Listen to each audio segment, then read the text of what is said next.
my name is Suzanne Beenakkers and I'm doing a series here on this channel.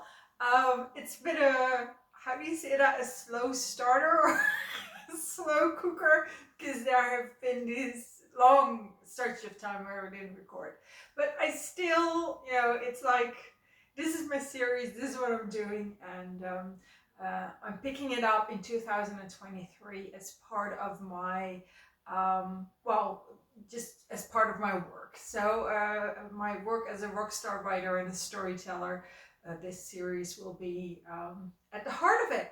So, life lessons in Bon Jovi songs, and we're at the second album. This is still pre their biggie Slippery When Wet, 1986. So this is their second album, 1985, and it's called 7800 Fahrenheit.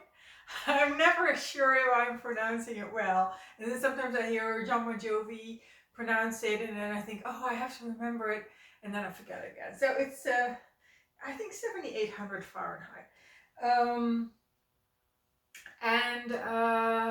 It's actually very funny because Richie Sambora participated in a British show, The Masked Singer, and they had translated the Fahrenheit temperature to Celsius. So one of the hints that it was him, and this was like in the final show or something, like really before the big reveal that Richie Sambora was in the show or in the suit, was a Celsius temperature that corresponded with 7800 Fahrenheit. So yeah, that's kind of like a fun story and very recent story, because this was a very recent show.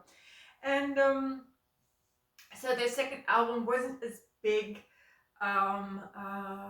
as they wanted it to be, because their first album had been successful, so you kind of expect that the second will be the biggie.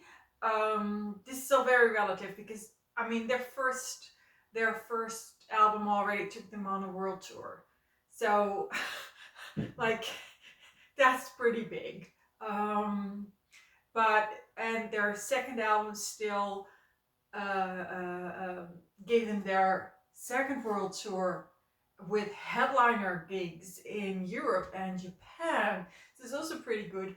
But it was, at the time for the band Bon Jovi, it was not the breakthrough success in America, I think, or North America, specifically, that they had been waiting for, and they were not happy with the way the album was recorded, and there was just a lot of trouble, and I'll get into some of it in this video.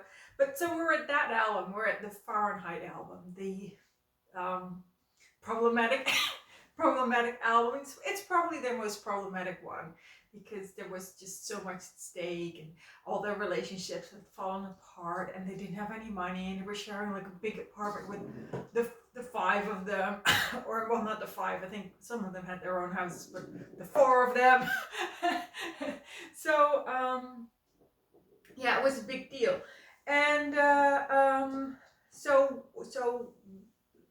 song itself is called Hardest Part Is the Night. That's the song I'm doing today. And there is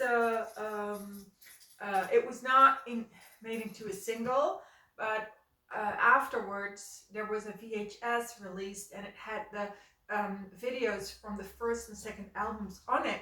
And then they created a video for The Hardest Part Is the Night. What you're hearing is my cat playing with a toy, a ball, I think.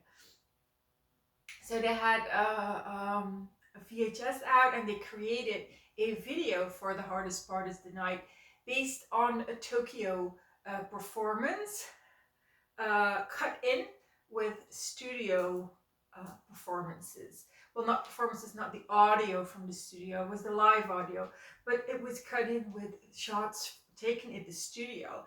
And that was like, with 99% certainty,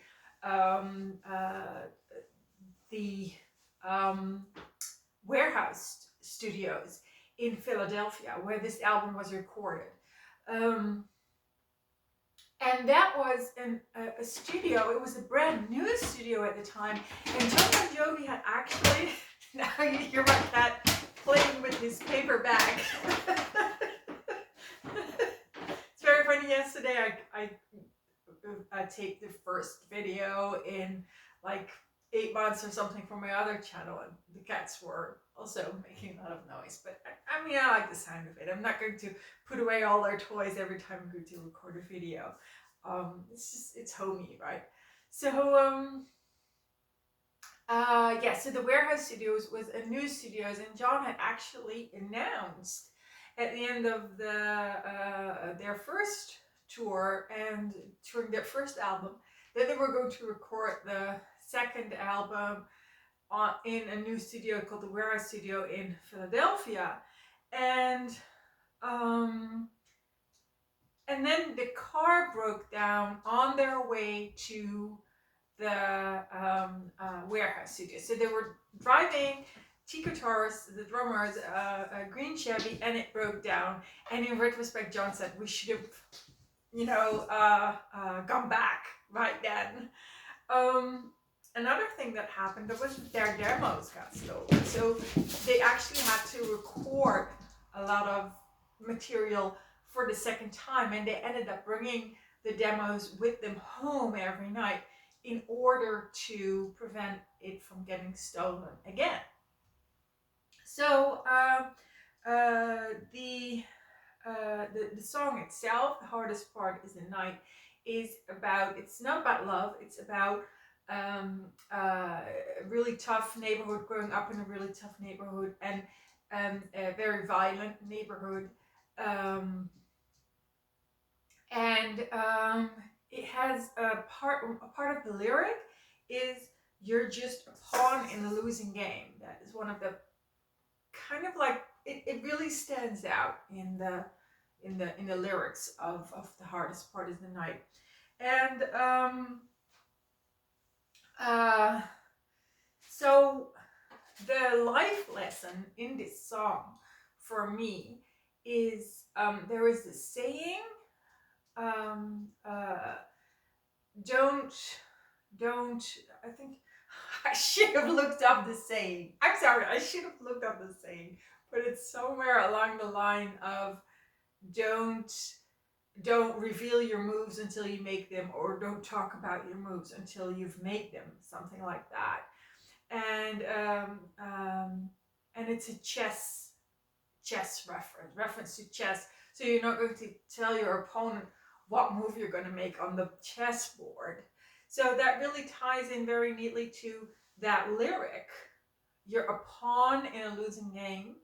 And it ties into Jon Bon Jovi telling beforehand where they were going to record their new album, which is at itself not a good idea, because I mean, I have no idea who stole the demos, but I do know that there was footage of Jon, like, months prior, already announcing that they were going to record at the Warehouse. So I don't know if the two have anything to do with each other, but you don't you don't want to reveal where you will be recording your new album if it's to prevent things like this. And even just fans showing up. I mean, I'm sure that there were a lot of fans there, pre-social media. If you tell that where you're going to record, and you have such a big fan base, then yeah, it's going to, I mean, even at that time when they were just had only dropped their first album, it's kind of like asking for a lot of people showing up at the studios. So for me, the lesson of The Hardest Part Is the Night is that saying, don't reveal your moves until you've made them. And yeah, that is my life lesson in this one. And it's actually, I think it's a very hard lesson. Well, not hard once you've kind of like decided, yes, this is the way I want to go. But I mean, it's not what comes to most of us natural. We will want to kind of feel that what we're going to do, especially if you're an independent or an entrepreneur,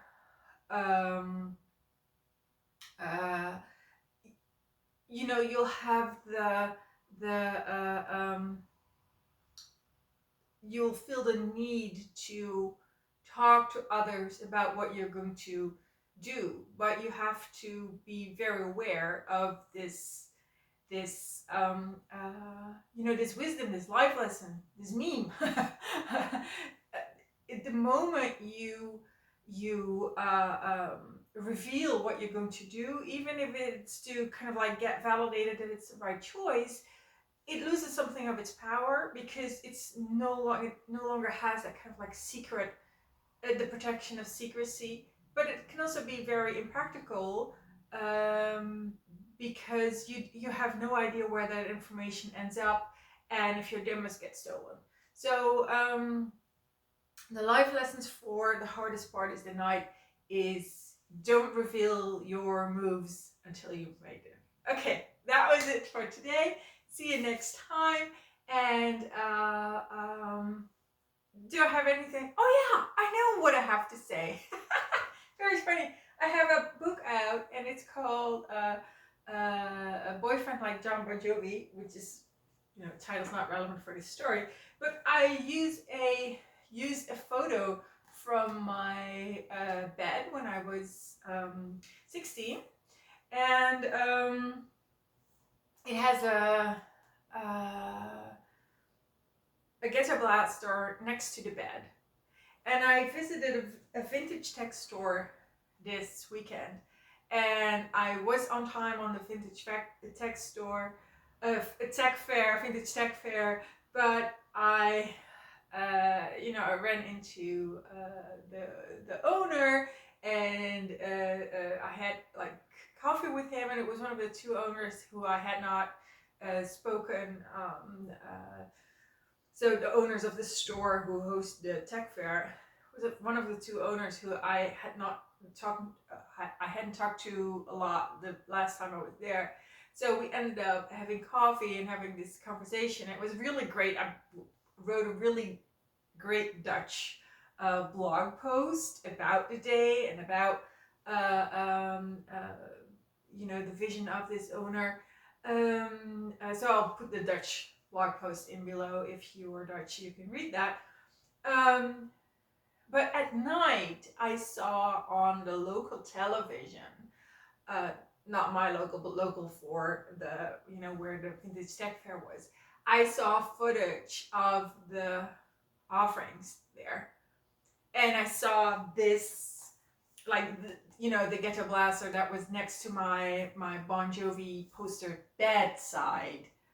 And I was like, oh my God, if I had only postponed the coffee, postponed the talk, and I was there like 15 minutes after it opened, so right then the ghetto blaster was still there. If I had only made the effort to make a first round, over the tech fair, just to see if there's anything that immediately catches my eye, this would have immediately caught my eye. I would have now been in the possession of my OG, Jon Bon Jovi bedside ghetto blaster.